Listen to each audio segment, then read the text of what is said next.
मनात ठेवू नका कुठलाच भ्रम। दिवस रात्र काम करताना प्रत्येकाला होतात अनेक आजार आणि व्याधी।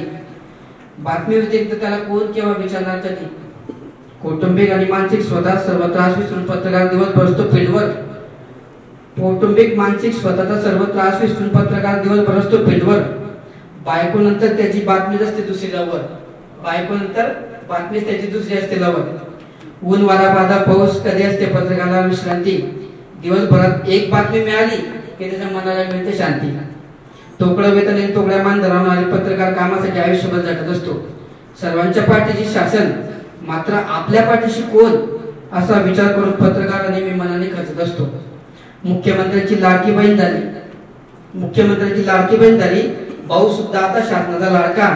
अहो सरकार मायबाप तुम्हाला मोठे करणाऱ्या पत्रकारालाही कधीतरी तुम्ही तुमचा समजा लाडका। तुम्हाला मोठे करणाऱ्या पत्रकारालाही तुम्ही सुद्धा कधीतरी तुमचा लाडका।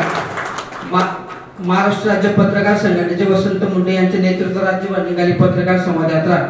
त्यानिमित्ताने आता प्रत्येकाच्या समोर येणार पत्रकार आणि पत्रकारांच्या समस्यांची जत्रा। आमच्यासाठी शासन काहीतरी करेल या अपेक्षेने पत्रकाराचा नेहमीच विश्वास बसला। आमच्यासाठी शासन काहीतरी करेल या अपेक्षेने पत्रकाराचा नेहमीच विश्वास बसला। मुंडे साहेब तुम्ही पुढे आले, आता आमच्या पाठीशी कोणीतरी असल्याचा आमचा पक्का विश्वास बसला। देर आहे दुरुस्त आहे मुंडे साहेब तुम्ही आणि तुमची संघटना तरी आमच्यासाठी पुढे आले।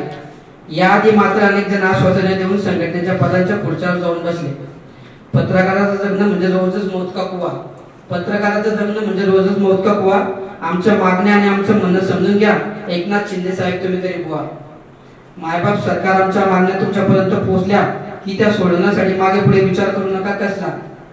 शिंदे फडणवीस आणि अजित दादा यंदा पत्रकारांच्या भविष्याचा एकदाच करून टाका फैसला। पत्रकार बनलो म्हणून आम्हाला आयुष्यभरासाठी देऊ नका मोठी शिक्षा।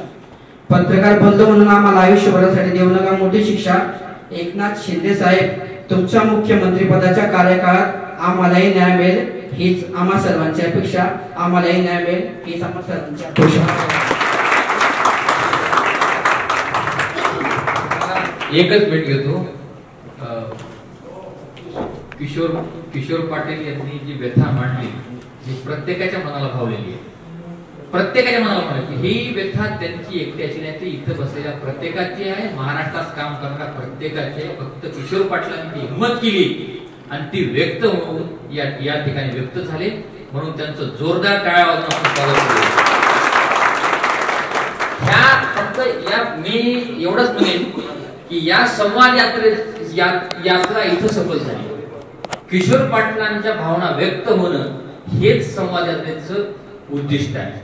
बाकी दुसरं कुठलंही आपल्या भावना आपल्या व्यथा व्यक्त करण्यासाठी पत्रकारांनी व्यक्त होणं हीच या पाठीमागची भावना आहे। आणि ती मला असं वाटतं की आज जळगाव मध्ये या नगरीमध्ये किशोर पाटलांच्या रूपाने या संवाद यात्रेचं फलित या ठिकाणी झालेलं आहे। खूप खूप धन्यवाद। मी आपल्या सर्वांचे मनपूर्वक या ठिकाणी आभार व्यक्त करतो।